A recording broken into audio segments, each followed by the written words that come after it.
السوري من مصر، شركة أرامسو للتسويق وتشغيلات العقارية. بالنسبة للبورسلين الواني، هذا البورسلين طبعا.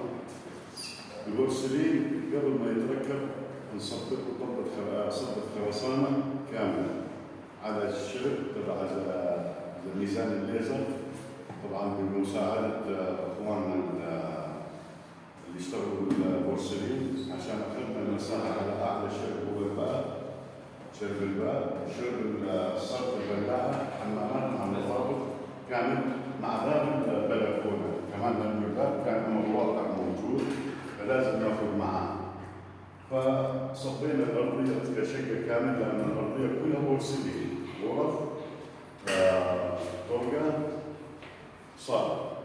السيراميك فقط أرضيات الحمامات عشان نط ومشان الزحلقة يعني.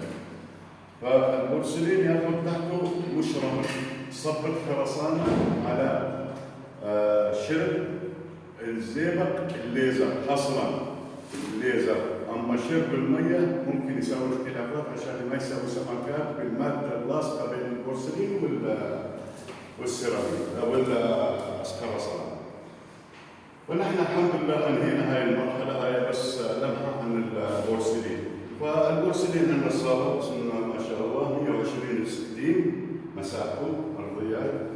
الغرف والطرقة 60 ب 60. اما ارجع اكرر واعيد انه في طريقتين في مصر عشان ما ننتقص من حق احد شيء، طريقتين في مصر لتركيب البورسلين.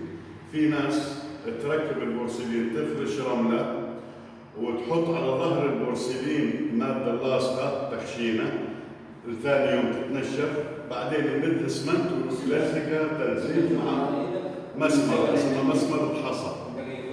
والطريقة الأوروبية هي الأفضل بس مختلفة شوية. الطريقة الأوروبية هي الأفضل، هو صب خرسانة كاملة بالأرضية على شرب واحد على ميزان واحد، ميزان زئبق، وتركيب السيراميك. هذا بالنسبة للسيراميك. جزاكم الله خير. وهسه خلصنا إن شاء الله بكرة أو بعد بكرة سلم للجماعة شقته.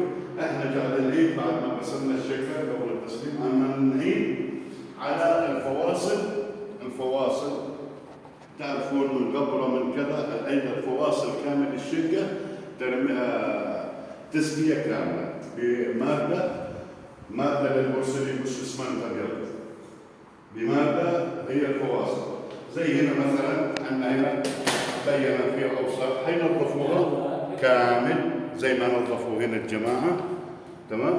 ونسويها عشان أسكن الشقة على نظافة وأغسلها وأعطيهم للجماعة مفتاحهم الله يبارك لهم بها ويعطيهم العافية والله يبارك لهم بها 10 و10 وإن شاء الله يحفظهم من العين والحسد والحاسدين يا رب العالمين. جزاكم الله خير وشكرا لكم إخواني. أرجو أن تفعلوا زر الجرس والاشتراك والتعليق وأطلب منكم الرأي فيما ترونه بالنشر.